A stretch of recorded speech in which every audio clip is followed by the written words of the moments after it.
Okay, and we are live.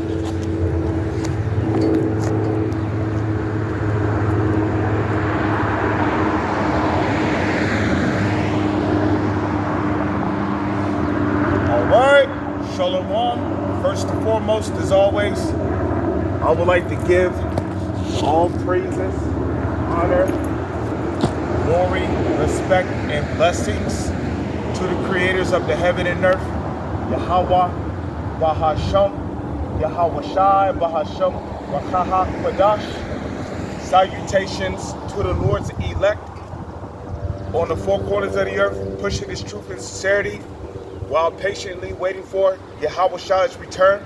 And double honors to our apostles and elders of Great Millstone, which have taught us everything we know through the spirit and power of Yahweh, Bahasham, Yahweh Shai. And I'm out here once again to prophesy against Babylon, which will be America in the Holy Scriptures, Babylon the Great, to prophesy against the wickedness, the evil, the corruption, the darkness, the pollution, and every sinful act that goes on in this kingdom, to bring it forth to the light and to rebuke it in the name of Yahweh, Bahasham, Yahweh Shai, and to condemn this country because of how it's being ruled, maintenance, because of what this country is doing upon this planet. And also, I'm out here to prophesy against the rulers of the darkness of this world, like it tells you in Ephesians, the 6th chapter, the rulers of the darkness of this world, which will be the so-called elites, who call themselves Rothschilds and Rockefellers, and all of these other elite families. And I'm also out here to prophesy against you heathens, to let all you heathens know that you're going to be our slaves in the kingdom of heaven. Now, I hope to be of the elect, because the Yahweh Shai and the elect, they're going to be the first ones on the first go around to have these heathens as slaves. Okay? Because not only is the kingdom of heaven going to be built up off of the back of you heathens, started with the so-called white man, because he's going to build up our kingdom, but righteousness is going to be established during the 1,000-year period that we have you heathens as slaves in the kingdom of heaven. Okay? And righteousness is going to be enforced. The laws, statutes, and commandments of Yahweh, Bahasham, Yahweh Shai is going to be enforced on this planet. So you heathens, you're going to be forced to keep our ways. Okay? And if you break any of our laws, statutes, and commandments, because we're going to be perfect, so we're not going to break any laws, statutes, and commandments.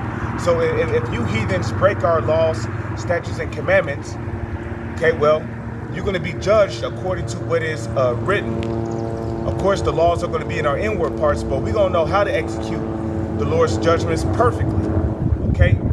But today, I wanted to go into, I'm also out here to let you so-called Negro, Latino, and Native Indians know that you are the true biblical Israelites that the Bible speaks of. Okay? You are God's true chosen people. Okay? Which the name of the Heavenly Father is Yahweh. His Son's name is Yahweh Shai.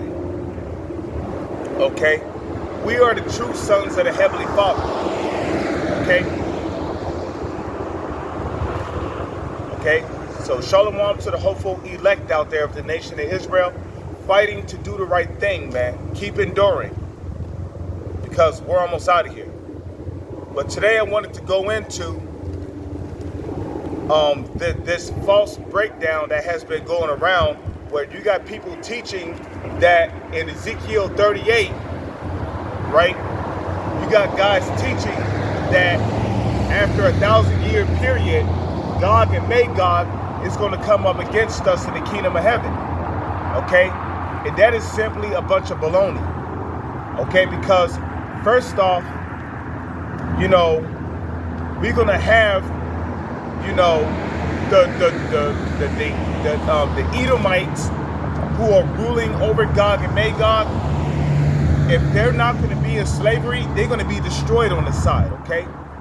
So anybody that is a heathen living in the land of Gog or Magog, if you're a heathen, you're going to be a slave in the kingdom of heaven. If you're an Israelite, you're going to be a king and a ruler in the kingdom of heaven. Okay? So there's already a separation right there. In Magog, which goes back to Mayan Gog, which Mayan is the Hebrew word which means from. Mayan is Hebrew for from. So you got Mayan Gog, which is from Gog, and then you got Gog. And Gog and Magog are both talking about Russia. Now, originally, Gog and Magog were Japhetic people, okay? And they lived in that region. That's why on the ancient map, when you look on the ancient map, you see Gog and Magog, because Japheth had rule and control over those areas. But of course, you know, Esau came in there. You know, he killed them off, and then he started calling himself after the names of those regions. Okay. So, anyways, you got Edomites living in Japheth's land right now. So the ones of you that are Edomites, which an Edomite would be a so-called white person, okay, and that started with the so-called elites who call themselves Rothschilds and Rockefellers, trickling down to the rest of their nation and people, you're all going to be slaves. So how is you being a slave in the kingdom of heaven going to somehow rise up against the nation of Israel, who's going to have spiritual power, by the way, okay? And King David is going to be ruling here on earth. Yahushua is going to be ruling here on earth. You know, we're going to be a nation of people who are perfect, cannot sin. We're going to be blameless, but somehow you're going to somehow get Gog and Magog that's going to rise up against us, which is a bunch of baloney, a bunch of bullshit. So let's start off with this scripture, okay? Okay, this is the book of Nahum, chapter 1, verse 9. What do ye imagine against the Lord? He will make an utter end. Now, when it says that he will make an utter end, that means he's going to put an utter end to a world of wicked rulership.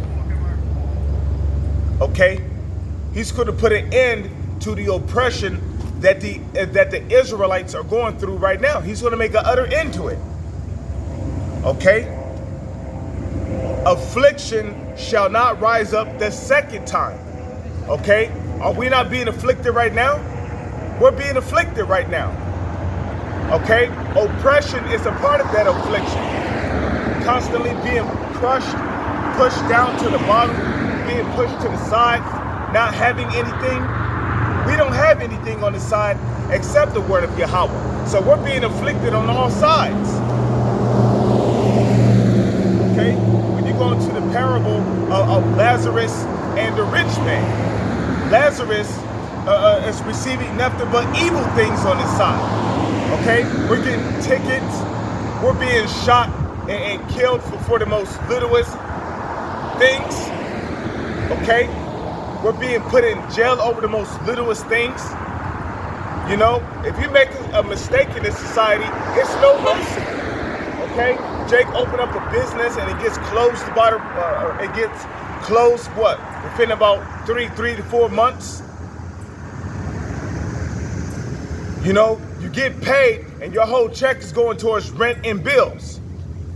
And you barely even got enough to spend for yourself by the time you finish paying off your car note and your gas and your phone bill. And that's not even including your electric bill. So we're being afflicted on all sides. You know, you got to deal with you got to deal with going to work and shit. You know, we can't be perfect on this side. So we're being afflicted, right? And all that affliction is coming from what?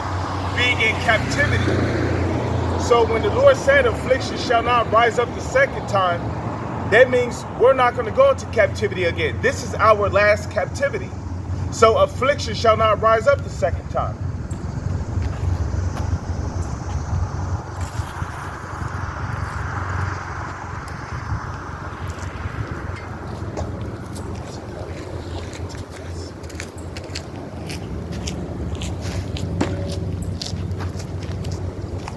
affliction is not going to rise up a second time. So where's they getting this breakdown of Gog and Magog in the kingdom of heaven rising up against us? Okay? Because the book of Isaiah, the 2nd chapter, cuts that. Because in the kingdom of heaven, where peace and righteousness and harmony, you know, you know, paradise is going to be restored in the earth. Okay? So ain't no nation going to be trying to go to war anymore. Why? Because we're going to be under the law, statutes, and commandments.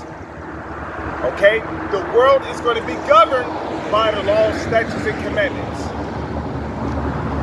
You see, when Adam first came on the scene in the Garden of Eden, he was given the breath of life, which is the understanding of righteousness, right? So that way paradise could be spread upon the whole face of the earth. Through what? Through this word being taught. Okay? We have always been set up to be an example to these heathens. We have always been set up to be an example to these heathens. Okay? We were set up to present the righteous ways of the Lord to these heathen, so they can know how to conduct themselves on this planet. Okay? It has always been that way. Adam was set up, okay? He knew the ways of righteousness, and he was to teach that way to his sons, and his sons was to pass that way down to their sons to show the nations, you know, that look, this is the right way, you know? You're not supposed to eat pork. You're not supposed to shave off your beard if you're a man. You're not supposed to line yourself up. You don't commit adultery. You don't have sex with animals. There's particular things in the oceans that you cannot eat. If it do not have fins or scales, you cannot eat it. If it's an animal with paws, you cannot eat it. You see, things like that. You don't gangbang, you don't murder, you don't shed blood, don't covet, you know, don't worship idols, because that's the wrong way. But what happened? We failed through envy of the devil, okay? For as it is written, through envy of the devil came what? Death into the world. So we ended up falling, and Yahushua as Adam in the Garden of Eden ended up failing to present the ways of righteousness to the planet. Okay? So in this generation, we have another chance to get it right. We have the ways of righteousness right here in this book. Okay? The tree of life. Okay? We have it right here. The way of righteousness. And we're out here presenting it to you people. You know? But of course, the heathen, they're not going to get it on this side. But in the kingdom of heaven, after that 1,000-year period, after they serve their captivity, they're going to know the way of righteousness. And guess what? They're going to get their land back. It's going to be peace among the heathen nations. And they're going to be good. The only difference is that they are going to be tributaries and slaves under us. Because even though you heathens get your own land back, you're still going to be our slaves. You're still going to be tributaries to us. You're still going to bring the best of what you have in your land to us. And you're going to love doing it. Especially when you see our glory. Okay? So what nation is going to rise up to arms in the kingdom of heaven when there's going to be peace? Nation is not going to learn war anymore. Isaiah chapter 2, verse 3. And many people shall go and say, come ye, let us go up to the mountain of the Lord, to the house of Yahweh, the power of Jacob, Yahweh Bahasham, Yahweh Bahasham, Yahweh Shai, the power of Jacob, and he will teach us of his ways. and we will walk in his paths. Okay? Because even after the 1,000-year period, you heathens are still going to have a desire to come and learn of our ways. That what? That you may receive blessings in your land, you know? You might get more corn, you might get more oil, more wine, you see, you know? But those blessings can only come through what? Learning of our ways. So they're going to come up to Israel to learn of our ways. Okay? And it says that we will walk in his paths. Okay? For out of Zion shall go forth the law, right? Because the law is going to be in our inward part. Now, we may have actual scrolls of things that are written, but ultimately, the law, statutes, and commandments is going to be within the minds of the elect. Okay? That's going to start with Yahweh Shai beaming up his elect into what the world calls UFOs. Because Lord's will, if we're the elect, right, and we get taken up into what the world calls UFOs, our spirits are going to be transitioned from these current bodies into new bodies. The new bodies, which is going to have the law, statutes, and commandments embedded into those minds. So ultimately, it's going to be Yahweh Shai that's going to perfect us. Not the laws, statutes, and commandments. I mean, not keeping the laws, statutes, and commandments on this side. It's going to be Yahweh Shai beaming up his elect men into what the world calls UFOs, okay, where those new bodies are at. Once the elect become, once the spirit of the elect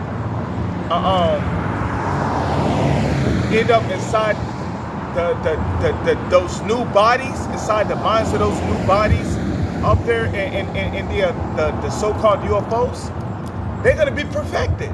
They're never going to sin again. They're never going to go off again.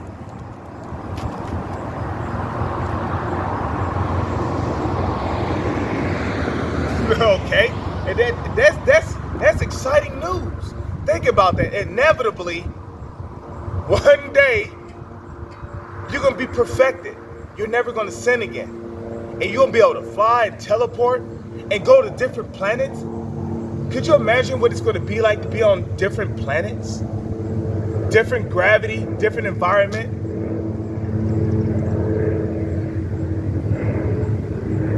Okay? Different type of trees, plants you never seen before. Come on, man. So that's what we're looking for. But not to get off topic, right? Not to get off topic. Okay? In 1 Corinthians 15, okay, 1 Corinthians the 15th chapter, it tells you, in the twinkling of an eye, we shall all be changed, right?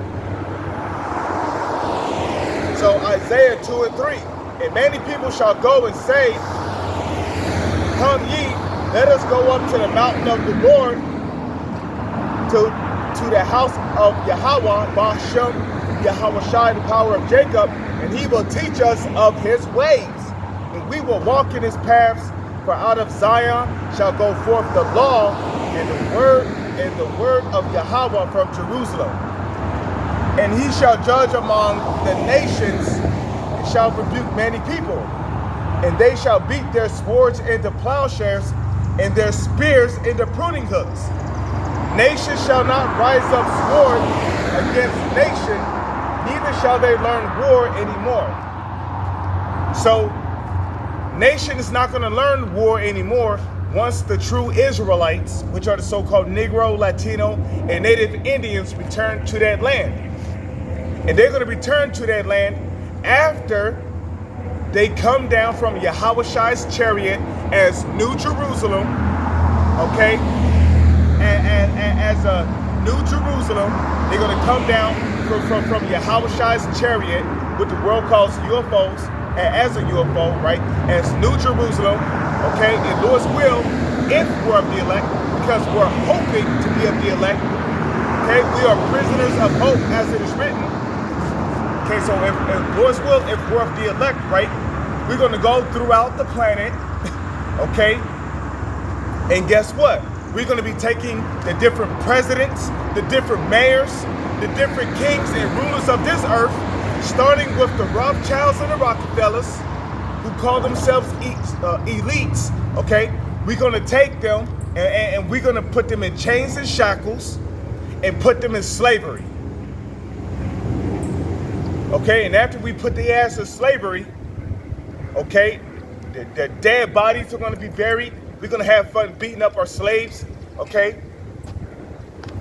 You know, killing them as our minds desire and righteousness, okay? We're going to be able to go up into what the world calls space freely. Hey, you know who's going to be the first ones to walk on the moon? Well, besides the angels of the Lord, the first ones here on earth to actually walk the moon, it's going to be the Israelites. Because we're going to have spiritual power. Can't nobody walk on the moon right now. Your ass will burn to death. Okay? Don't you know light emits heat? Don't you know light emits heat? Don't you know the light on the moon emits heat? Your ass will melt trying to walk on the moon, man. And can't nobody walk on the moon in these current bodies. But hey, in those new bodies, we'll be able to walk on the moon. We'll be able, you know, we'll be able to check out the glowstones on there and everything, man. It's gonna be beautiful. You see? So it's gonna be paradise in the kingdom. Ain't nobody gonna come up against us. Nation shall not rise against nation, neither shall nation learn war anymore.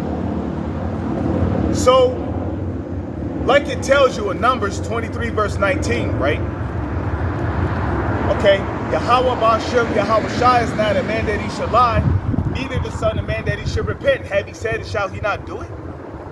It's not man's goings of the Lord. So here it is in Isaiah, the Lord is telling you that when the true Israelites return to the land of Israel, there ain't going to be any more wars. So how is Gog and Magog going to take up weapons and come up against us if nation is never going to learn war anymore? That's because there ain't going to be no Gog or Magog in the kingdom of heaven. Okay? And a matter of fact, there's probably going to be Israelites living in the land of Gog and Magog, having palaces and kingdoms built up there. And we ain't going to be coming up against each other. We're all going to be in harmony with one another.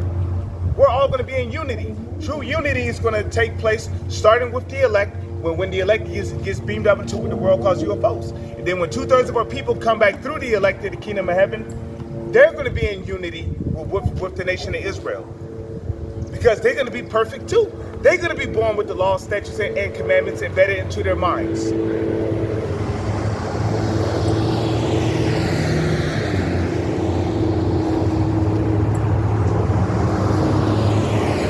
Okay? So affliction shall not rise up a second time, like I read in Nahum 1 and 9.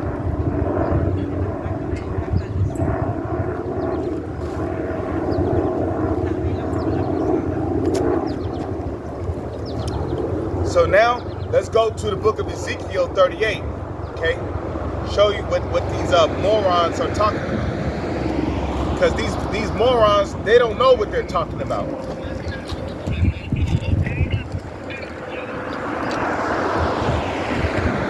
So let's see. I'm going to get straight to the point.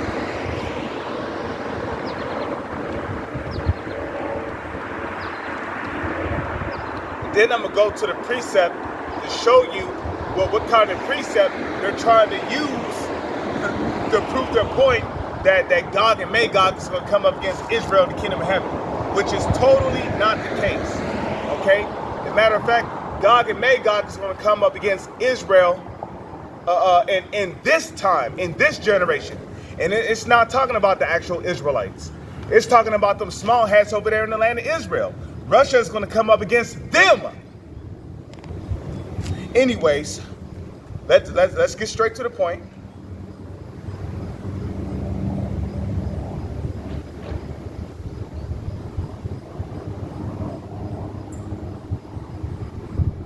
Okay, so this is the book of Ezekiel, chapter 38, verse 7. It says, be thou prepared and prepare for thyself, thou and all thy company that are assembled unto thee, and be thou a guard unto them. Right? So Russia, right, when you go to Ezekiel 38 and 1, it's talking about Gog and Magog, the chief prince of Meshach and Tubal, which Meshach and Tubal are both talking about Turkey. Okay, but okay, and I believe Togarmah is also talking about Turkey. But Gog and Magog is talking about Russia. So Russia is commanded to be a guard unto the smaller nations, such as who?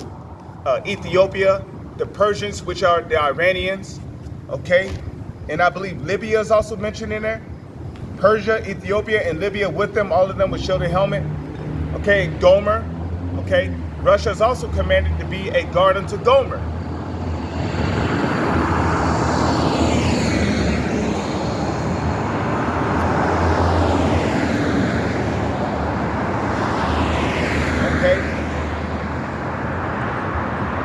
It says, in all his bands, the house of Togarmah of the north quarters, and all his bands, and many people with thee. Be thou prepared for thyself, and thou and all thy company that are assembled unto thee, and be thou a guard unto them. After many days shalt thou be visited, okay, in the latter years. We're in the latter years, okay? Esau's the end of the world, okay? Which means what? We're living in the last days. The end of the world is just another term for the last days. Okay, we're living in the last days right now.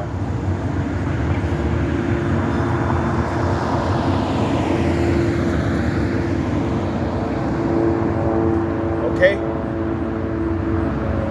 After many days, Ezekiel 38 verse 8, after many days, thou shalt be visited in the latter years, thou shalt come into the land that is brought back from the sword, and is gathered out of many people against the mountains of Israel, which have been always waste, right? And that land is currently waste right now.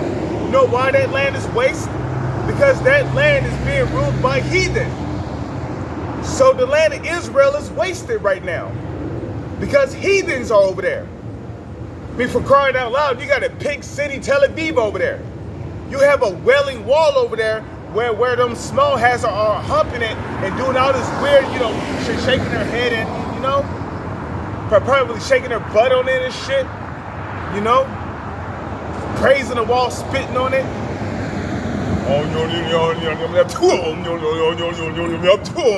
You know, they're doing all that weird shit, man. Okay? So that's that the land of Israel is waste right now.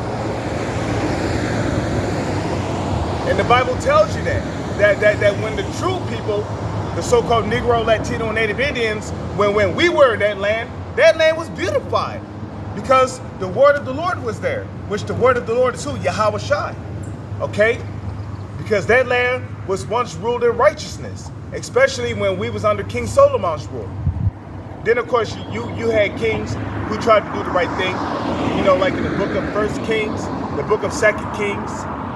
You know, you had righteous kings like King Jehoshaphat, King Asa. You know, I can't name them all, but I would like to go back to the book of Kings and view all those righteous kings who tried to do the right thing. Because the Lord made a promise to David to keep a candle lit in Jerusalem. Okay? So you had righteous kings who were set up, you know. But now that the true Israelites are no longer in that land, meaning now that the true Israelites are no longer ruling the land of Israel, what? It is now waste. And a matter of fact, let's go to Isaiah. But I'm going to read Ezekiel 38 and 8 again. Okay? Then I'm going to get that in Isaiah, show you what I'm talking about.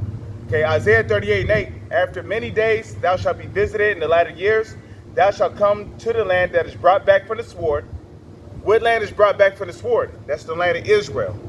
And is gathered out of many people against the mountains of Israel, which have always been waste, but is brought forth out of the nations, and they shall dwell safely, all of them. And yeah, they are dwelling safely. Ain't nobody And them small hats really don't have shit to worry about. Yeah, the outer land of the nation of Israel is is being attacked. But when it comes to inside the land of Israel, ain't nobody getting bombed over there. They're all dwelling safely. So that land is waste again because heathens are over there in the land that have rule over it.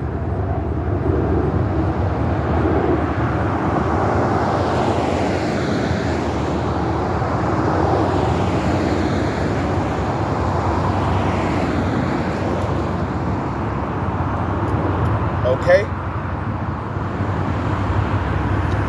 So this is Isaiah chapter 1, verse 21. Okay? Show you that land is waste because there's heathens over there. Okay? There's heathens ruling over there. Isaiah chapter 1, verse 21. How was the faithful city become a harlot? It was full of judgment, right? Because we once ruled the land by the law, statutes, and commandments to the best of our ability, right? It was full of judgment, right? Righteousness lodged in it, right? But now murderers,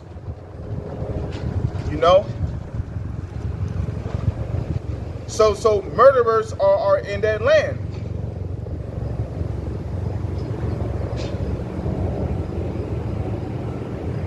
Okay, but I'm trying to look for the one where it says strangers devour your land in your presence.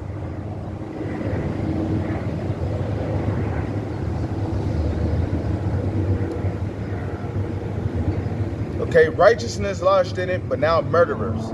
Because Esau is a murderer, okay? And it tells you that in John, the 8th chapter, and I believe the 48th verse, okay, ye are of your father the devil, and the lust of your father ye will do. He was a murderer from the beginning. Yet it's talking about the Edomites, okay? Because those people in the land of Israel, calling themselves J-E-W-I-S-H, they're not J-E-W-I-S-H. Their line goes back to Esau. And anybody who is a descendant of Esau is an Edomite. Okay, and guess what? All Edomites are murderers. So there's murderers in that land.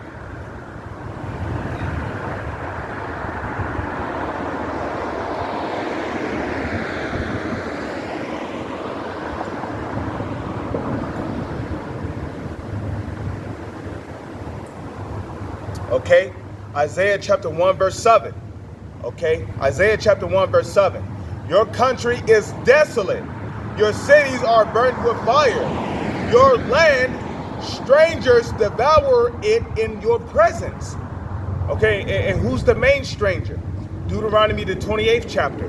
The stranger that is within thee shall get up above thee very high, and thou shalt come down very low.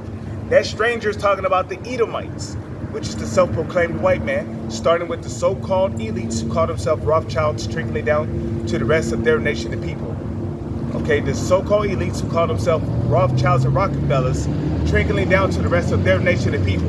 Those are your Edomites today. Those people in the land of Israel calling themselves J-E-W-I-S-H, guess what? They're Edomites too. Well, they're Amalekites. But guess what? Amalek, okay, guess what? Amalek comes from, he's a descendant of Esau. So guess what? Amalek is an Edomite. So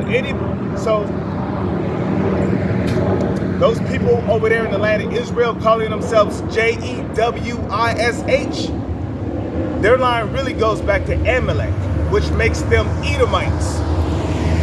Okay? But the top stranger on the planet today are the Edomites. Okay? It says, your country is desolate, your cities are burned with fire, your land strangers devour it in your presence.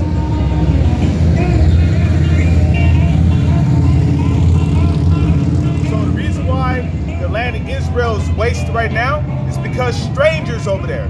And the main stranger that's over there are the Edomites, okay? Your land strangers devour it in your presence, and it is desolate as overthrown by strangers. So that land is waste. So it's not talking about the land. So Ezekiel 38 verse 8, it's not talking about the land of Israel in the kingdom of heaven. It's talking about the land of Israel on this side. So let's read it again. Ezekiel 38 verse 8. After many days thou shalt be visited in the latter years. Okay, meaning Russia is going to be visited, right? It says, thou shalt come into the land that is brought back from the sword. Right. Yeah, the land, thou shalt come into the land that is brought back from the sword. That's talking about the land of Israel on this side. Okay? Because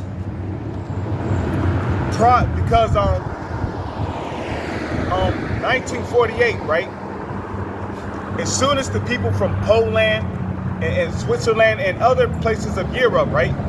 As soon as they traveled from that land into the land of Israel, right? As soon as they traveled from Poland and such into the land of Israel, in 1948, the Balfour Declaration, if I'm saying that correctly, the Balfour Declaration, right? As soon as that was established in 1948, don't you know war broke out? Okay? Don't you know war broke out? Okay? War broke out. Yeah, there was war between the small hats and them Ishmaelites. Okay? So that's what it means by thou shalt go up to the land that is brought back from the sword. Because in the year 1948, okay, when those people from Poland and other lands in Europe went into the land of Israel, and the Balfour Declaration was established in 1948, okay, war immediately broke out. The reason why war broke out over there in the land of Israel is because that land don't belong to them. The land of Israel belongs to us. Okay, so war broke out in that land. Okay, and eventually the small hatters won, because going back to what? Genesis the 27th chapter, Esau will be blessed with the sword. So the small hatters won, and they ultimately gained rule and control over that land. Okay, now as for the Ishmaelites who survived that war, you know, they gave them a little piece of that land. Those small hatters, they gave them a little piece of that land. But ultimately, the land of Israel belongs to us, the true biblical Israelites. Okay.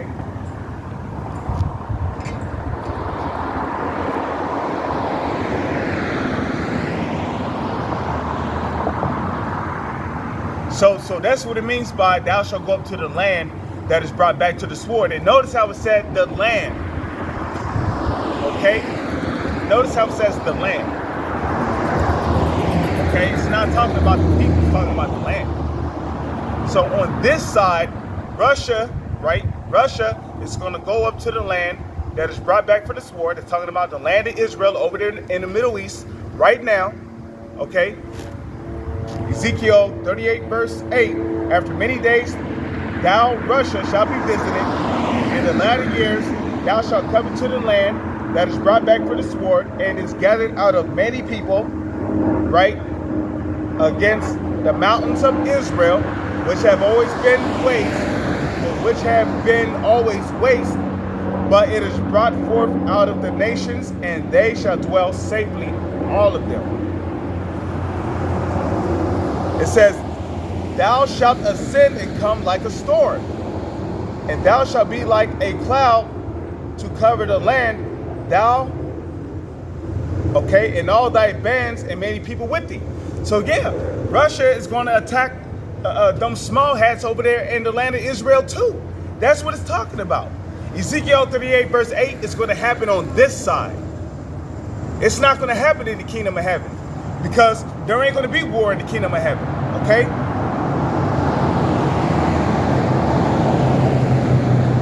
Okay?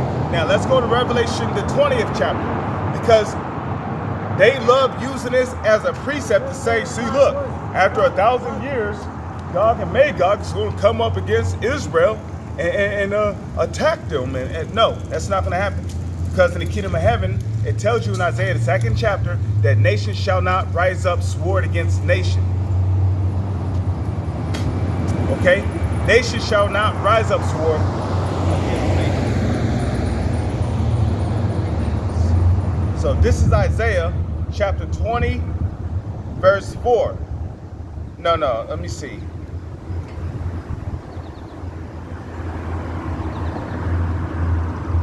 Yeah, you know what? I'll start at verse 4.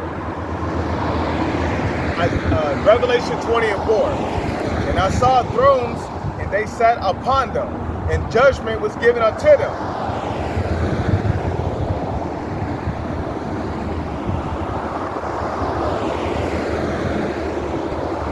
And I saw the souls of them that were beheaded for the witness of Yahushua and for the word of Yahweh, which shall not worship the beast, neither his image, neither have received his mark upon their foreheads or in their hands. And they lived and reigned with Yahushua 1,000 years. Right? So during this 1,000-year period, okay, the Israelites, starting with the elect of the nation of Israel, and starting with Yahushua, Lord's will, if we're the elect, right, we're going to put the Edomites, starting with their kings, starting with the Rothschilds and the Rockefellers and all these so-called elite families, we're going to put them all in slavery. We're going to put all these different kings and presidents amongst these different nations in slavery, okay? And we're going to have them clean out the oceans. We don't give a damn if they drown.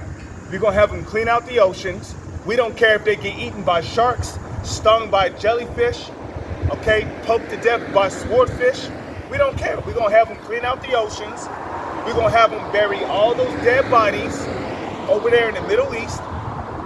Because like it tells you in the Bible, we're going to seek out men of continual employment. Okay? We're going to make them bury all those dead bodies. And then afterwards, we're going to make them build up the kingdom of heaven.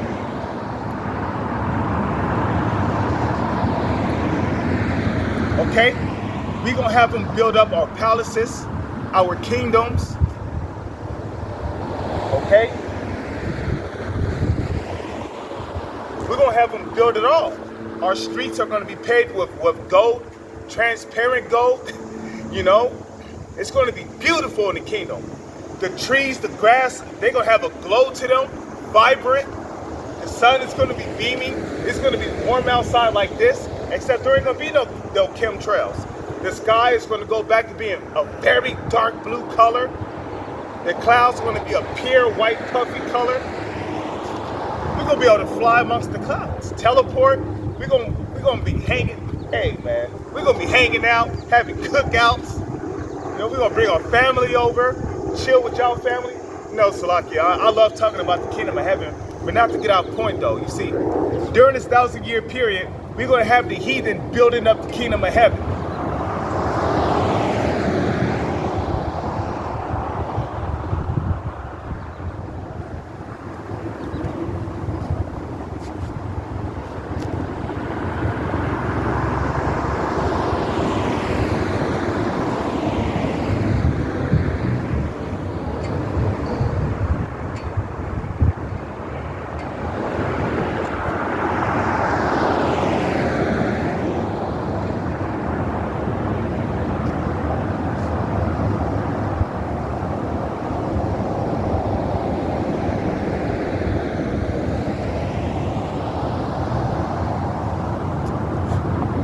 Okay, but we're going, during that 1,000-year period, the earth is going to be cleaned up, the kingdom of heaven is going to be built and established.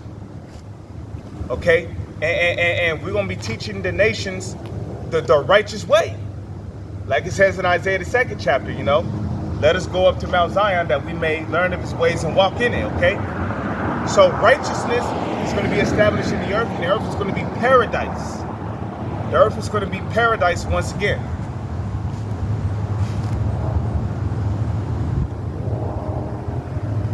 Okay, so that's the 1,000-year period. Now, this 1,000-year period is going to happen in the kingdom of heaven. But the rest of the dead live not again until the 1,000 years were finished. This is the first resurrection. And the rest of the dead is talking about the heathens. Okay? That's talking about the heathen nations. Okay? They're going to get their own land, their own substance and everything after they serve their 1,000 year period in the kingdom of heaven. And the beautiful part is that time is going to go back to slowing down again. Because in the kingdom of heaven, days are not going to be flying by like they are now. The only reason why the days are flying by now is because Matthew, the 24th chapter, where the Lord said, I believe it's Matthew 24, verse 22, and except those days shall be shortened, there shall no flesh be saved. But for the elect's sake, those days shall be shortened. So the reason why time is going by quickly is because the days are being shortened. Okay? The days are being shortened. But in the kingdom of heaven, time is going to go back to how it normally is. So one day in the kingdom of heaven, one day may feel like 2 days. Okay? One day is going to last a long time in the kingdom. You know, like I just woke up and it's already, already 12 o'clock and shit. I just woke up. It's like, damn, time is flying. Like you barely just got enough time to do anything anymore. But in the kingdom of heaven, you're going to sleep for a long time and you're going to wake up and it's going to feel like the day just begun. Nighttime is going to last a long time. Nighttime is going to be beautiful. The stars are going to be shining. If you want to just fly up at night, fly amongst the stars, go to a different planet, you'll be able to do that in the kingdom. But anyways,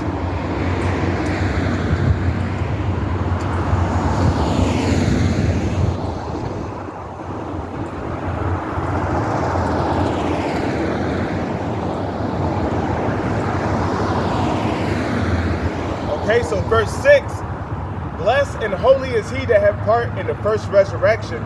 On such the second death have no power, but they shall be priests of Yahweh and of Yahushai, and shall reign with him 1,000 years. Okay? Now, this is where time skips. Now, when you read verse 7, you need to know that Revelation 20 verse 7 takes place in a totally different timeline. Okay? Revelation 20 verse 7 takes place in a totally different timeline. Let's read it. And when 1,000 years are expired, Satan shall be loosed out of his prison. Okay? Verse 8 takes place in a different timeline. So Revelation 20 verse 7 to 8 is not talking about in the kingdom of heaven. Okay, verse 8, and shall go, let's start from verse 7. Revelation 20 and 7, and when 1,000 years are expired, Satan shall be loosed out of his prison, and shall go out to deceive the nations which are on the four quarters of the earth. Okay, may God to gather them together to battle, the number of whom is as the sand of the sea. Okay.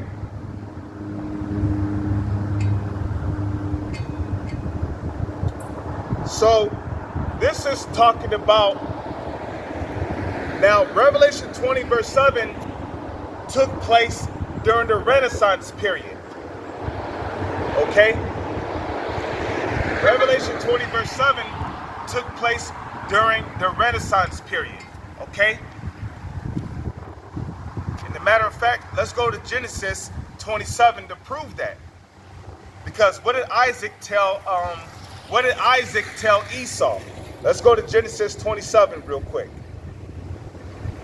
Okay? Genesis chapter 27 verse, I'll start at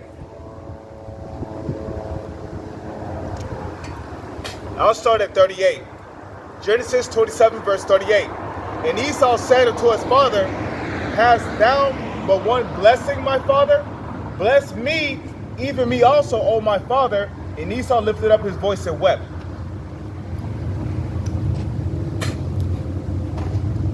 And Isaac his father answered and said unto him, Behold, thy dwelling shall be the fatness of the earth. Right? Now, this is a prophecy that would take place in the last days, which is now. Esau has the fatness of the whole earth. When it says the fatness of the earth, that's talking about the whole inhabited earth.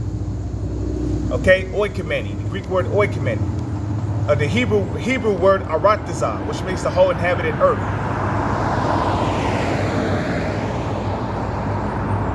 Okay, so thy dwelling shall be the fatness of the earth, of the dew of heaven, and of the dew of heaven from above. That's why they have outer space bunkers. Because Isaac told Esau that he will also have the dew of heaven from above. That's why they have outer space bunkers. That's the fulfillment of Esau having the dew of heaven from above.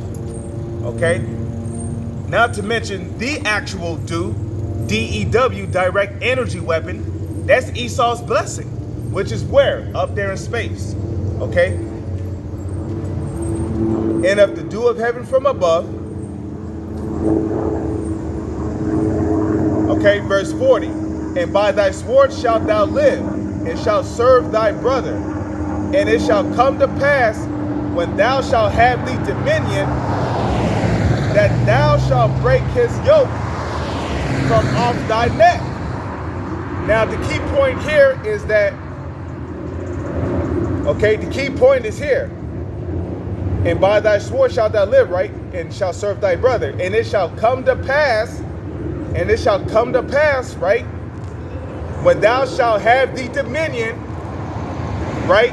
That thou shalt break his yoke from off thy neck. Whose yoke? Esau shall break Jacob's yoke from off his neck. Jacob, who is our forefather, we are Jacob, okay? Jacob had his yoke on Esau's neck. So Esau, the Edomites, the self-proclaimed white man, when he shall have the dominion, meaning what? When the Edomites shall begin to rise back up into power, that the Edomites, the self-proclaimed white man, shall break the yoke of Jacob from off his neck. When did that prophecy take place?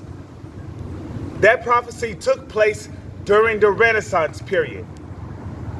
Because during the Dark Ages, before the Renaissance period, we was ruling Europe, okay? We was ruling Spain, we was ruling in England,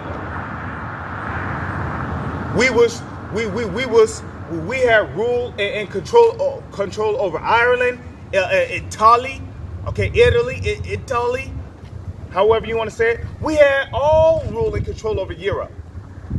And not just Europe, we had rule and control over North America, South America, Mesoamerica, Mexico. We had rule and control over Russia. What do you think the Russian icons are all about? Those are all about the noble kings and rulers and the prophets and servants of the Lord, you know, and the area of Russia.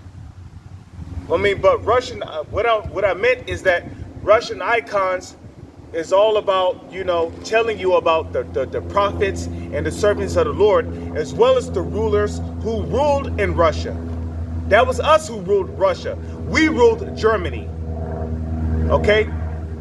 We used to have rule and control over those Turkish regions. So yeah, at one point during the Dark Ages, we had control over most of the world. Okay? We had rule and control over Asia, Japan. Okay? Yeah, we had rule and control over those areas. Okay? And that was during the Dark Ages. And that's when, what? We had these Edomites, the self-proclaimed white man, during the Dark Ages. We had Esau, the Edomite. We had our yoke on Esau's neck. That was during the Dark Ages. Because what was going on during the Dark Ages? Okay, we had these Edomites. We had these Edomites chained up.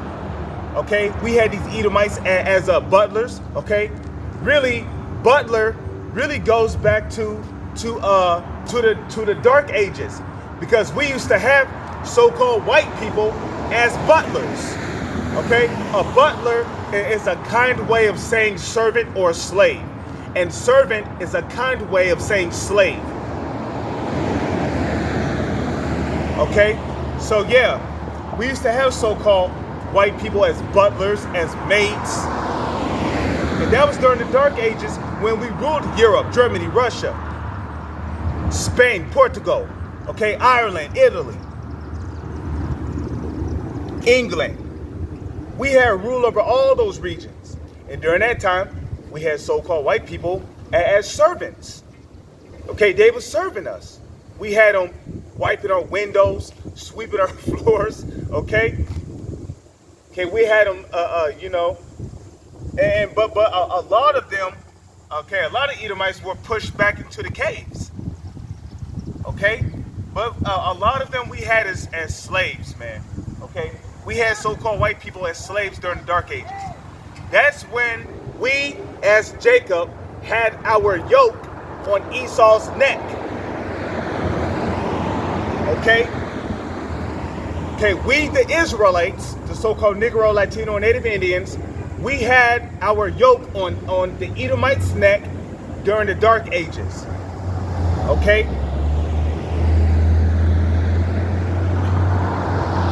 So, you know, I know it sounds like a broken record, but so what?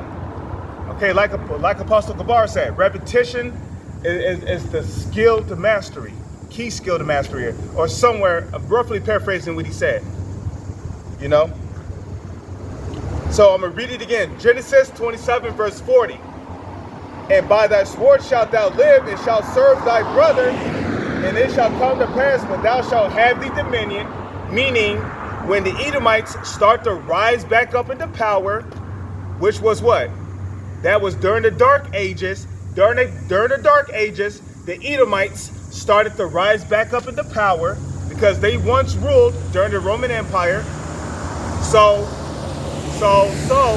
when the Edomites began to rise back up into power, right? It shall come to pass when thou shalt have the dominion, meaning when the Edomites began to rise back up into power, right?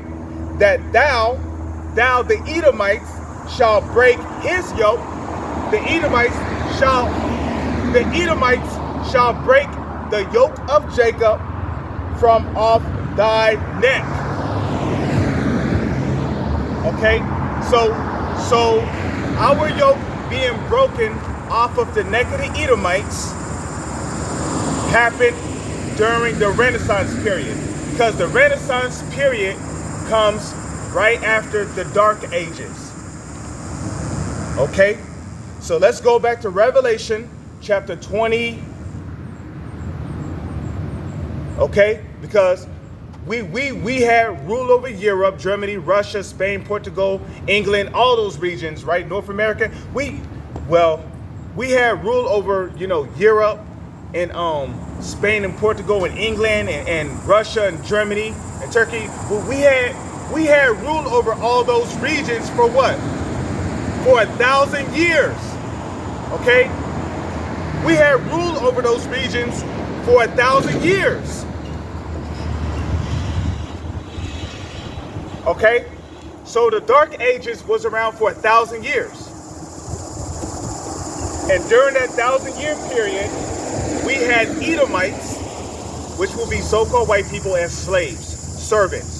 We had them as butlers, handmaids, okay, concubines. We had the women as concubines, okay, for that 1,000-year period of the Dark Ages.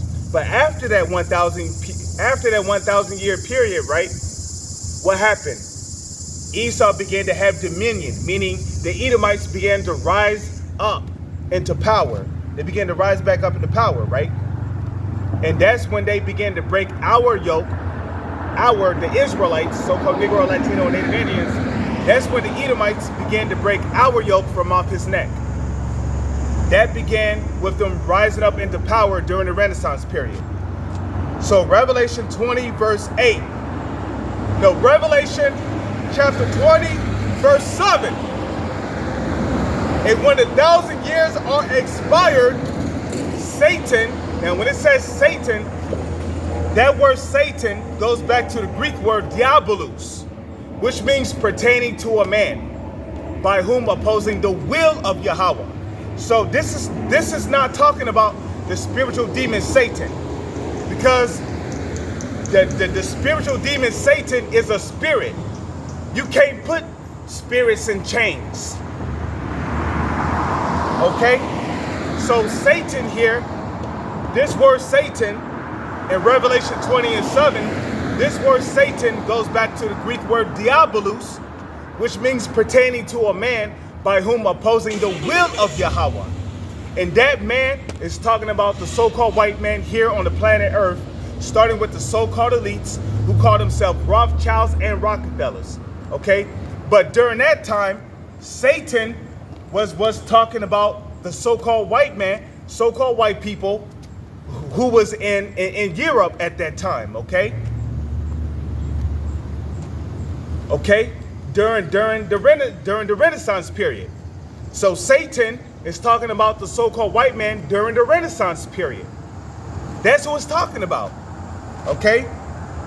And when Revelation 20 and 7. And when 1,000 years are expired, Satan shall be loosed out of his prison. Why were the Edomites in prison? Because we had them in prison during the Dark Ages. Now it's not that we let them loose and no, meaning the so-called white man, he was going to be free from being under our control, and he was going to rise up into power and take us down. Why? For prophecy's sake.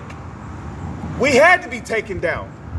Why? So this new Babylon can be built up, so it can be destroyed. Hey, that's all there is to it, man. Okay? And ultimately, the Heavenly Father was with these Edomites when they took us out of power during the Renaissance period.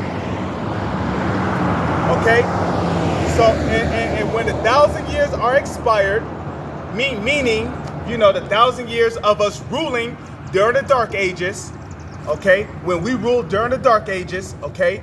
When the 1,000 years are expired, Satan, meaning the Edomites, remember that word Satan goes back to diabolos, which is talking about pertaining to a man on this planet by whom opposing the will of Yahweh. So Satan is talking about the Edomites, which is the so-called white man, okay? Satan, the Edomites, shall be loosed out of his prison, meaning they're going to be loosed from being under our control, okay? Because we had them in slavery, which prison is just another way of saying captivity, okay? Captivity, prison, same thing. You're still in captivity. What do they make prisoners do in prison? They make them work for free. Are we not working for free? Your dollar inside of your wallet is not real money. If you're not working for actual gold or silver, you're working for free. Okay? We're working for IOUs, debt notes. So guess what? We are prisoners. So Satan shall be loosed from his prison. Meaning what? The Edomites shall be loosed from their captivity, because we had them in captivity during the Dark Ages, under that 1,000-year period when we was ruling during the Dark Ages, okay? So when the 1,000 years are expired, Satan, the Edomites, shall be loosed out of his prison, meaning he shall be loosed from his captivity, okay? And shall go out to deceive, and shall go out to deceive the nations which are in the four quarters of the earth, okay, Gog and Magog, to gather them together to battle, okay, to battle against who? To battle against us, because we was ruling during the Dark Ages. So they was loose, okay, they started to deceive in order to gather an army to battle against us, so we could be taken out of power during the Dark Ages. Now you can also apply that to this time, because their ultimate goal is to battle against who? Their ultimate goal is to battle against Yahushua, and they're going to lose miserably, because it tells you in 2nd Esdras, the 13th chapter, that Yahushua is going to stomp these motherfucking armies through the ground. So they don't even have a chance. Not even a millipent of a chance. A millipent of breath of a chance. They ain't got no chance. Okay? It's going to be a one-sided beating. Yahushua going to beat the fuck out these militaries. Yahushua, his angels, and Michael and his angels.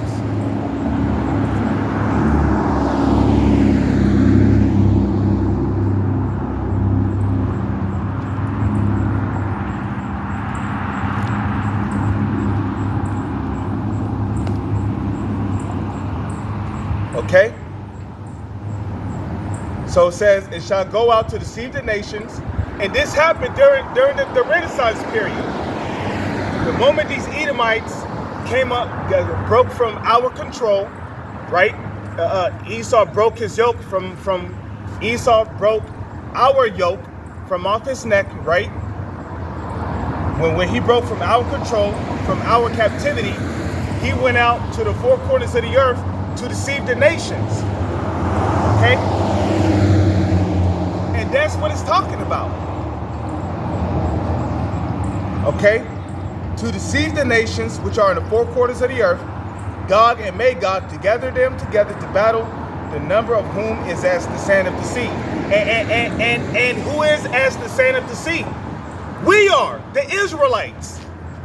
To battle whom is as the sand of the sea. So, during the Dark Ages, what Revelation 20 verse 7 to 8 is talking about is that during the Dark Ages, during that 1,000-year period when we ruled, during the Dark Ages, we had these Edomites in captivity. We had them as butlers. We had their women as concubines. Okay?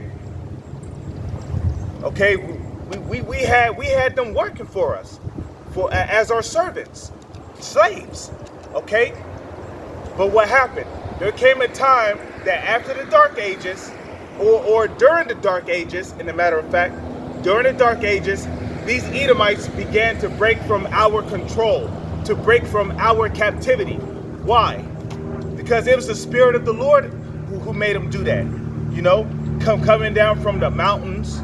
They went from eating juniper roots, you know, to basically the Lord raised them up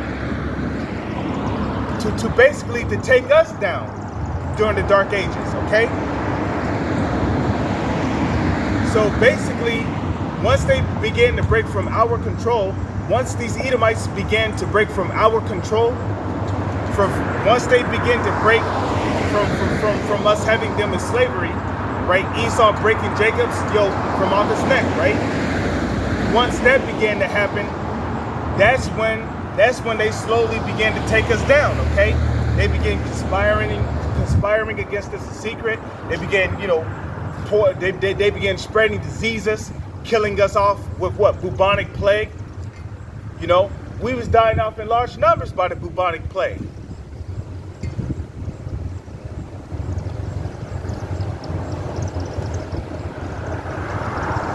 Okay? That happened in Europe. Okay, it was known as the Black Death. And the reason why it was called the Black Death, because it was a disease designed to kill people with brown skin, with melanated people. Okay, that's why the bubonic plague had little to no effect on Edomites.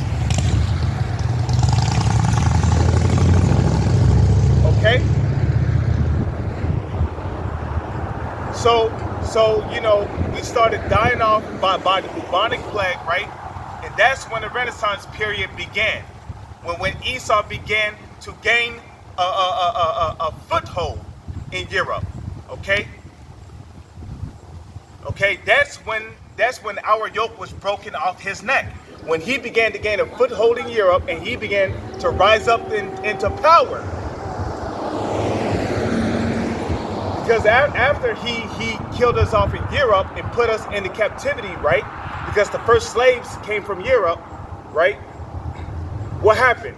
That's when he went over to Gog and Magog, and he started deceiving people over there.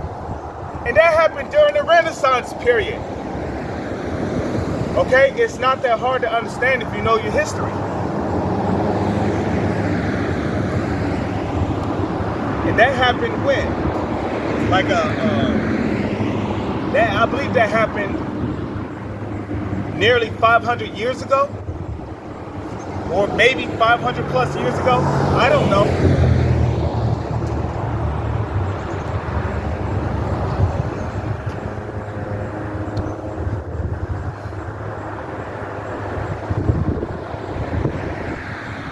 Okay.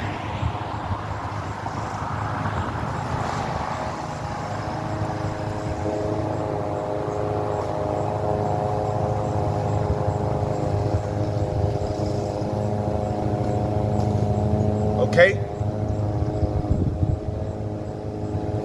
And then during the Renaissance period, you know, after Esau gained rule and control over Europe, that was the fulfillment of Esau breaking Jacob's yoke from off his neck. Okay? And that's when he began to what? To gain the fatness of the whole world and of the dew of heaven. You know? He put, okay, because the Edomites put us in slavery all over the world, okay? It was not just America and Europe. We was in slavery down in Germany and Russia. Okay? Okay? There was slavery that went on in South America. But the point is that Esau now has the fatness of the whole earth. Why? Because he rose up in the rulership during the Renaissance period. So, Revelation 20 verse 7 to 8 is going into the Renaissance period. This is not going to take place in the kingdom of heaven. Because in the kingdom of heaven, nation shall not rise up sword against nation, neither shall nations learn war anymore. There ain't going to be no more wars in the kingdom of heaven. Once the true Israelites return to the land of Israel, there ain't going to be no more wars. So Ezekiel 38 verse 7 down to 8, all the way down, yeah, that's going to happen in this generation. Okay? Because the land of Israel is talking about in the Ezekiel, just to make sure, Ezekiel, hold on, I think that's Ezekiel 38, right? 38 verse 8. Let's go to it real quick. Okay? Yeah, in Ezekiel 38 verse 8, the land of Israel is talking about over there where them small hats are at. Ezekiel 38 verse 8 is going to happen on this side in this generation. It's not going to happen in the kingdom of heaven. Because there ain't going to be no wars in the kingdom of heaven.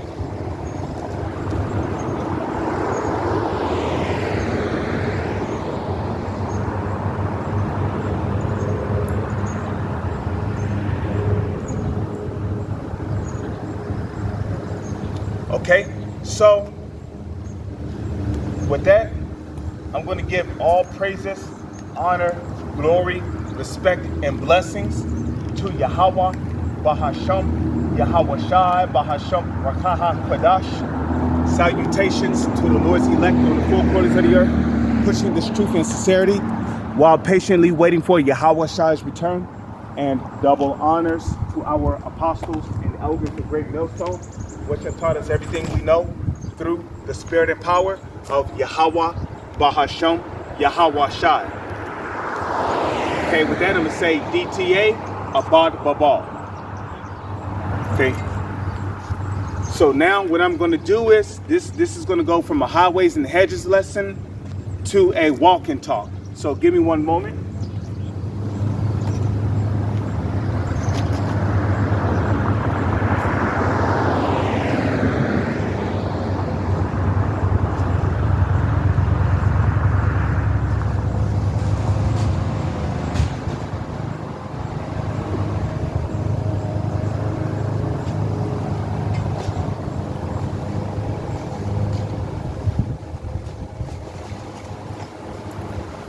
Ready to go to work.